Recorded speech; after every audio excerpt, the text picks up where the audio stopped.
Alam nyo ba mga kabombo na yung naantalang proyekto na flyover dyan sa bahagi po ng Davao, na proyekto ito sa ilalim ng Department of Public Works and Highways. Aba, tinubuan na ng puno ng saging sa sobrang tagal. Alamin natin ang update dyan ng Bombo Radio Davao. Tinubuan na ng punong saging ang ilang bahagi ng Maamagtuod flyover na proyekto ng DPWH-11.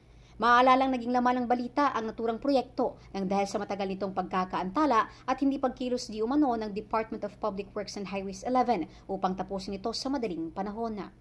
Sinimula ng naturang proyekto noong taong 2021 kung saan hanggang ngayon ay hindi pa rin ito natatapos. Napag-alaman rin na ang ilang parte ng nasabing Maamagtuod flyover ay tinubuan na ng punong saging dahil sa tagalan ng pagkakaantala. As member of the Republic of the Philippines, as citizen of the Republic of the Philippines, public office is a public trust. So how do we?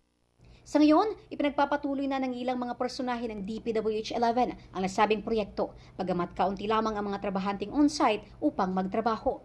Nauna na rin ibinunyag ng tanggapan na plano nitong tapusin ang proyekto sa unang kwarter ng 2026. Report mula rito sa Davao City, ito si Bombo Prince Pandiling. And this is Bombo Radio Philippines, para sa number 1 and most trusted source of news and information.